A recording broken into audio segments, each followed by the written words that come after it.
कि यहाँ का माहौल वगैरह बहुत ही अच्छा है। सचिन सर ने जो भी पढ़ाया है फुल्ली साइंटिफिक पढ़ाया है। मुझे तो नहीं लग रहा था कि इनको इतना नॉलेज है मेडिसिन के बारे में भी, और मैंने बहुत कुछ सीखा उसके लिए, जिसका मुझे मेरी प्रैक्टिस में फ़ायदा होने वाला है। प्रैक्टिस में भी, हेल्थ में भी तो होगा, लेकिन प्रैक्टिस में भी बहुत सारा मुझे इसका फ़ायदा, और मैं अप्लाई करने वाला हूँ हमारे पेशेंट के लिए। और लोगों को अपील भी करूँगा कि दे शुड अटेंड दिस और they should get do this regular. और I appeal to all of the people who are diseased, और जिनको कोई बीमारी है या तो बीमारी नहीं है, उन्होंने ज़्यादा करना चाहिए। मैं तो बोलूँगा कि ये it should be a triangle. एक त्रिकोण के 3 बिंदु है। एक नेचुरोपैथी वाले हमारे डॉक्टर आचार्य जी, एक पेशेंट, और दूसरा उसके यदि कोई बीमारी है तो उनके दूसरे डॉक्टर। ये तीनों का समन्वय एक अच्छा होना चाहिए। अच्छा हो। आचार्य सचिन जी का इन डेप्थ नॉलेज बहुत ज़्यादा है। जितने भी हमने ये आचार्य गुरुजी देखे जो नेचुरोपैथी के बारे में सिखाते हैं, पढ़ाते हैं, उनमें उनका ही गुरूर ज़्यादा रहता है कि ये करना वो करना। ये इनका पूरा naturopathy is connected with the medicine, हमारे मेडिसिन से भी पूरा संयुक्त हुआ है, और उसी हिसाब से वो चिकित्सा करते हैं। जो अपना गैस्ट्रोइसोफेजियल रिफ्लक्स डिसीज़ है, बहुत लोगों के मुंह में पानी आता है, डकारें आती है, एसिडिटी आती है, जलन होती है छाती में, उन्होंने यदि साइंटिफिकली वमन किए जैसा कि यहाँ बताते हैं वो, और थोड़ा सा रेगुलर किए, हफ्ते 2 हफ्ते, हर हफ्ते 2 हफ्ते में, या तो कम से कम 2-3 महीने में, मुझे तो पूरा 100% विश्वास है कि उनका जो GERD है, गैस्ट्रोइसोफेजियल रिफ्लक्स डिसीज़, वो हमेशा के लिए जाएगा। तो शिविर का बहुत लाइट फील उस दिन होता है जिस दिन शंख प्रक्षालन होता है। पहले तो करते समय तो बहुत सारी थकावट भी आती, थोड़ा तनाव भी आता है, लेकिन वो करने के बाद का जो एडवांटेजेस है, फीलिंग है, वो बस कर लेना चाहिए, उसके बाद ही समझेगा किसी को कि कैसा लगता है। लेकिन ये 3 दिन नीति करने के बाद, 3-4 बार नीति करने के बाद अभी चाव भी तो शिंक नहीं आ रही, थोड़ा सा ठसके के बाद भी जाके भी शिंक नहीं आ रही। I am really surprise. Chronic constipation वालों के लिए तो ये बहुत ही लाभदायी है।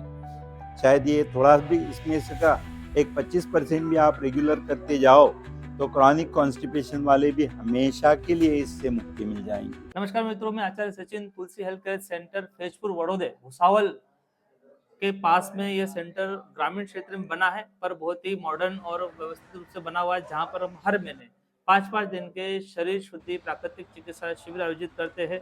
इस महीने मार्च माह के 20 से 25 मार्च के बीच में हम लोगों ने शरीर शुद्धि प्राकृतिक चिकित्सा शिविर आयोजित किया। इस शिविर में हमारे पास में साउदा से डॉक्टर वासुदेव जी वारके आए हैं, जो MS है, सर्जन है और काफी सीनियर सर्जन है इस एरिया के।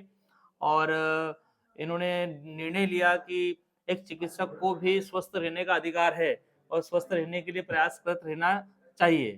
तो डॉक्टर साहब ने यहाँ पर आए, 5 दिन शिविर किया, डिटॉक्सिफिकेशन किया।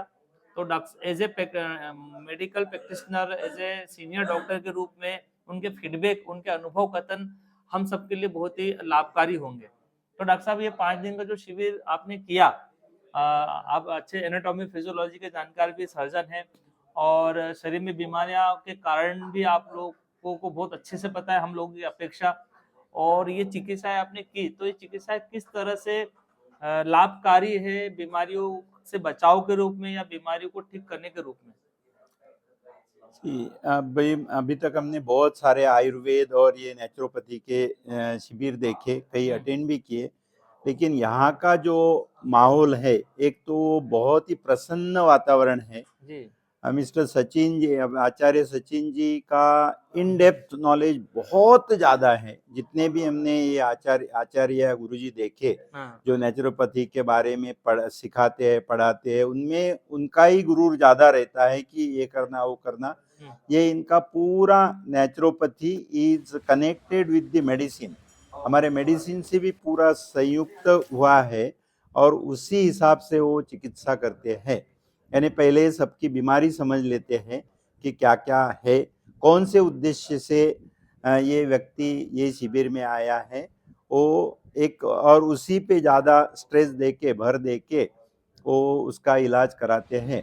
लेकिन ओवरऑल भी जो भी चिकित्साएं है वो शरीर शुद्धिकरण के लिए है। जो उन्होंने वर्ड किया डिटॉक्सिफिकेशंस, ऐसे देखे तो प्राचीन काल से अपने मालूम है कि जो टॉक्सिन्स है शरीर में वो सब बॉडी या डिसीजेस का मूल कारण है। इवन जो क्रॉनिक डिसीजेस है, डायबिटीज है, हाइपरटेंशन है, जो एक बार तैयार होने के बाद वो कंटिन्यूड रहने के लिए कुछ न कुछ टॉक्सिन्स रहते हैं। जैसे कि वो कौन से कई इसमें रहते हैं, सीधा मल उत्सर्जित न हो जाए वो भी एक व्याधि हो जाती है लोगों के, जैसे क्रॉनिक कॉन्स्टिपेशन रहते हैं। यहाँ का तो क्रॉनिक कॉन्स्टिपेशन वालों के लिए तो ये बहुत ही लाभदायी है। शायद ये थोड़ा भी इसमें से का एक 25% भी आप रेगुलर करते जाओ तो क्रॉनिक कॉन्स्टिपेशन वाले भी हमेशा के लिए इससे मुक्ति मिल जाएंगी। अभी हमारे इसमें कोई डिसीज वाले भी लोग थे जिनको एस्टेब्लिश डिसीज है, जिस पे दुनिया भर में इलाज नहीं है। हमारे मेडिकल साइंस में जो एलोपैथी है, आयुर्वेद है या होम्योपैथी और कुछ भी कोई स्टैंडर्ड इलाज नहीं है। जो नेचुरोपैथी में हमने वो लड़के को देखा कि 5 दिन के कोर्स में उनका इतना अच्छी तरह से रिलीफ हुआ उनका कि वी हैव विटनेस्ड इट, कि जो बिल्कुल आसानी से चल नहीं पा रहा था वो भी 5 दिनों के बाद दौड़ने लगा। इसमें से जो चिकित्साएं है, वमन है, जो शंख प्रक्षालन है, मड थेरेपी है, नेति है। नेति से मुझे भी बहुत सारी सीखें आती थी, लेकिन ये 3 दिन नेति करने के बाद, 3-4 बार नेति करने के बाद अभी चाव भी तो सिंक नहीं आ रही, थोड़ा सा ठसके के बाद भी जाके भी सिंक नहीं आ रही। I am really surprised and amazed. Doctor साहब, आपको ये चिकित्साओं में कौन सी चिकित्सा लगा कि ये चिकित्सा बड़ी बेहतरीन है और अच्छी है और इसको हर किसी को करना चाहिए? अभी जैसे मैडम ने इंटरव्यू में बताया कि जल नीति हर डॉक्टर को करना चाहिए, क्योंकि हम लोग पेशेंट से कंटिन्यू कनेक्ट रहते हैं और ये कनेक्टिविटी में हम लोग देखते हैं कि कई इन्फेक्शन होने के चांसेस रहते हैं। और इसके अलावा आपको दूसरी चिकित्सा शंख प्रक्षालन है, इन चिकित्साओं के बारे में क्या बताना चाहेंगे दर्शकों को? जल नेति जो मैडम ने बताया, जल नेति एक्चुअली इज अमेजिंग थेरेपी। उस पे जो ये है, नाक में से बहुत सारी बीमारी के जो वायरसेस या बैक्टीरिया है, वो पहले नाक के पहले हिस्से में आधार लेते हैं, वहाँ जम जाते हैं और उसी के बाद वो अंदर सीधे अंदर बहुत बार कम जाते हैं। और ये जल नेति के डेली यदि if you wash them out, यदि रोज धो लेते हैं अच्छी तरह से, नाक अच्छी तरह से धो लेते हैं, वहाँ कोई धूल के कारण कण भी नहीं बैठ सकते, बैक्टीरिया और वायरस भी नहीं बैठ सकते। तो उसको आराम से जो भी उसके वायरस डिसीजेस है, या हेड में हेवीनेस आ रहा है, नाक में हेवीनेस आ रहा है, कंटिन्यूस साइनोसाइटिस सर्दी विर्दी है, कंटिन्यूस हेडेक रहता है, ये सब बातें जल नीति की वजह से ये हो जाती है।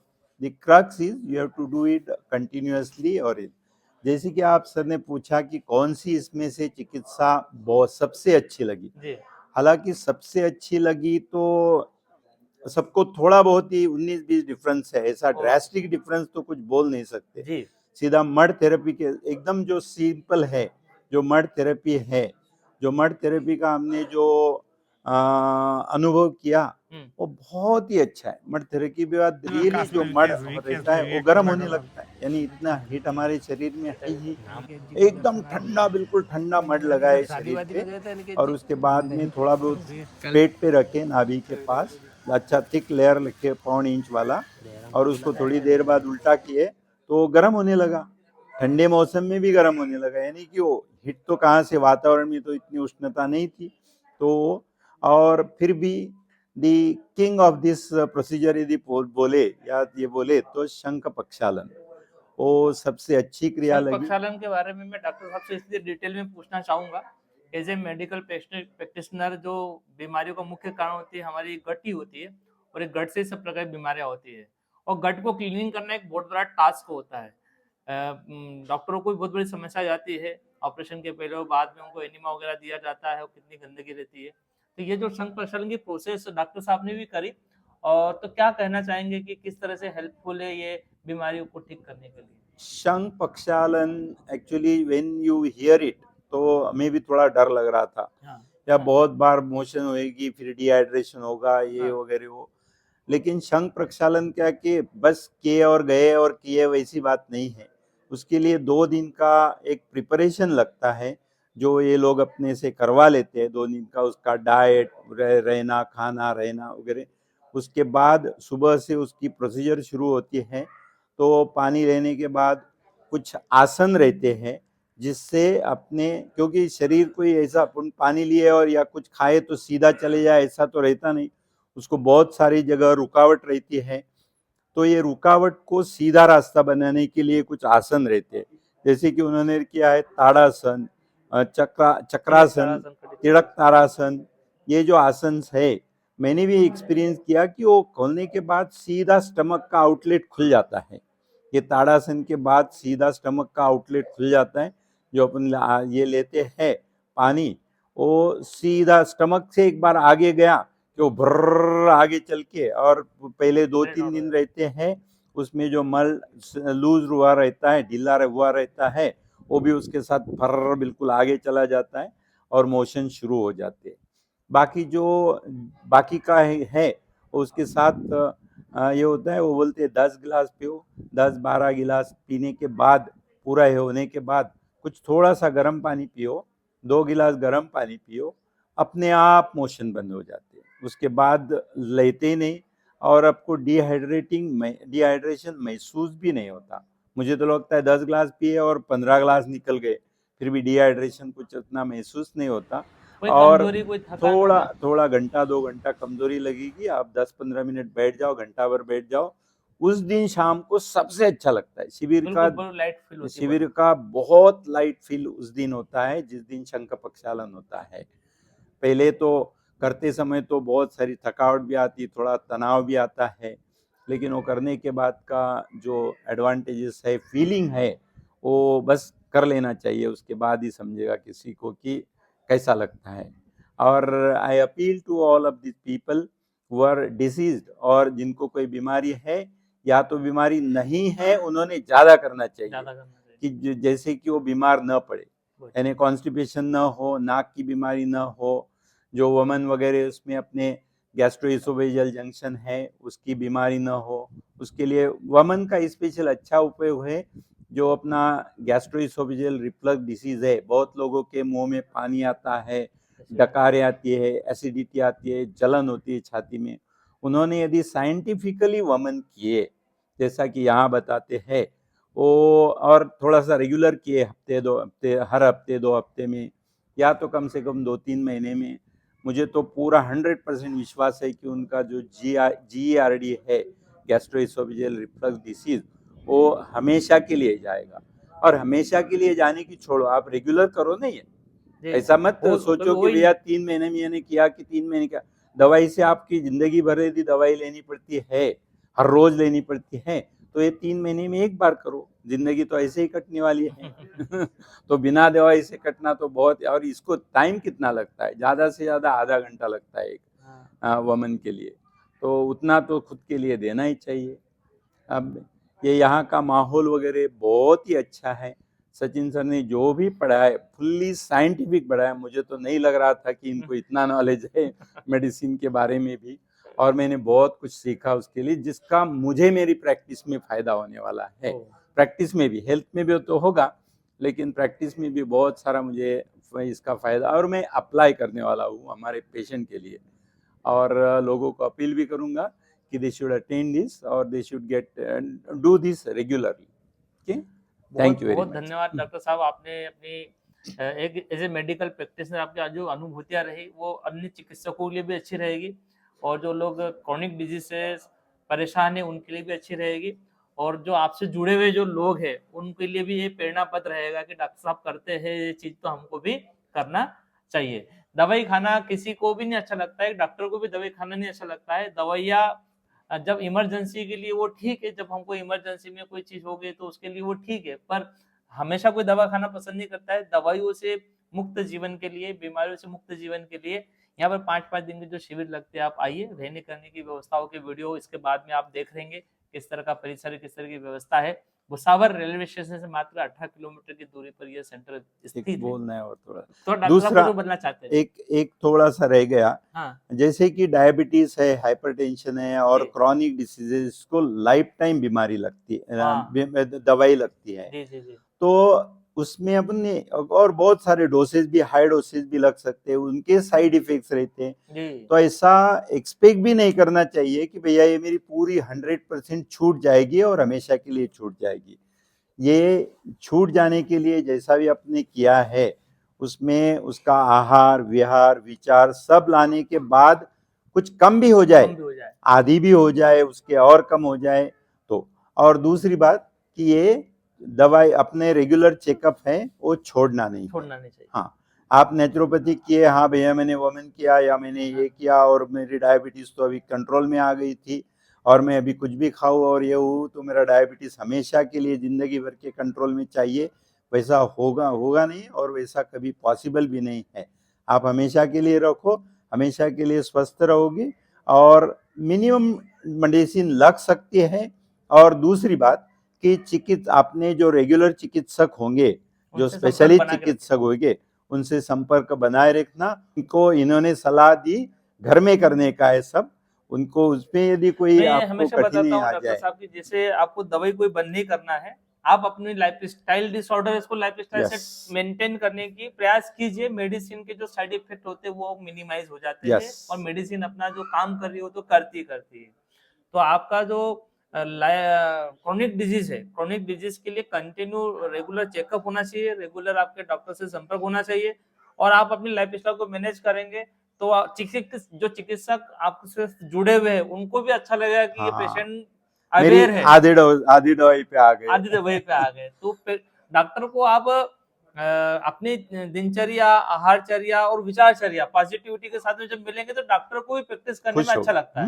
अन्यथा डॉक्टर आपको हर जगह काउंसलिंग करने के लिए आएंगे, आपका खाने पर नियंत्रण करने के लिए कहाँ घर पे रहेंगे, आपको सिर्फ दवाई लिख कर दे देंगे। तो डॉक्टर को प्रैक्टिस करने के लिए आप हेल्प पेशेंट की यस तरफ से भी होना चाहिए। यस ऐसा मेरा व्यक्तिगत चिंतन बिल्कुल भी है। तो बिल्कुल हम वही परफेक्ट मदद करते हैं परफेक्ट कि चिकित्सक और डॉक्टर के बीच में भी जो एक समन्वय होना प्रॉपर चाहिए, समन्वय होना चाहिए वो होना चाहिए। मतलब रहना अच्छे चाहिए। डॉक्टर तो हर जगह मिल जाते हैं पर डॉक्टर को अच्छे पेशेंट भी मिलना चाहिए। मैं तो बोलूंगा कि ये it should be a triangle. Triangle एक राइट। त्रिकोण के 3 बिंदु है, हाँ एक नेचुरोपैथी वाले हमारे डॉक्टर आचार्य जी, हाँ, एक पेशेंट और दूसरा उसके यदि कोई बीमारी है तो उनके दूसरे डॉक्टर। प्रॉपर ये डॉक्टर तीनों का समन्वय एक अच्छा होना अच्छा चाहिए। होकर एक समाज, एक स्वस्थ सभ्य समाज की स्थापना हम कर सकते हैं। डॉक्टर साहब बहुत बहुत धन्यवाद। आगे चल के हो सका तो हम और भी कुछ ही यस विशेष सब्जेक्ट को लेकर, क्रोनिक डिजीज को लेकर हम विशेष पॉडकास्ट बनाएंगे आपके साथ में। अभी आपकी अनुभूतियां प्राकृतिक चिकित्सा साथ में जुड़ चुकी है और आपके साथ में भी हम जुड़कर और भी हमारी चीजों को यस मजबूत बना सकते हैं, मेडिकली, एनाटॉमी, फिजियोलॉजिकली। और जो लाइफ सर्वाइव वाली मेडिसिन है वो जरूरी है और जो मेडिसिन जरूरी नहीं है वो कौन सी है उसके बारे में चर्चा हम विशेष रूप से कर सकते हैं। बहुत बहुत धन्यवाद। Thank you.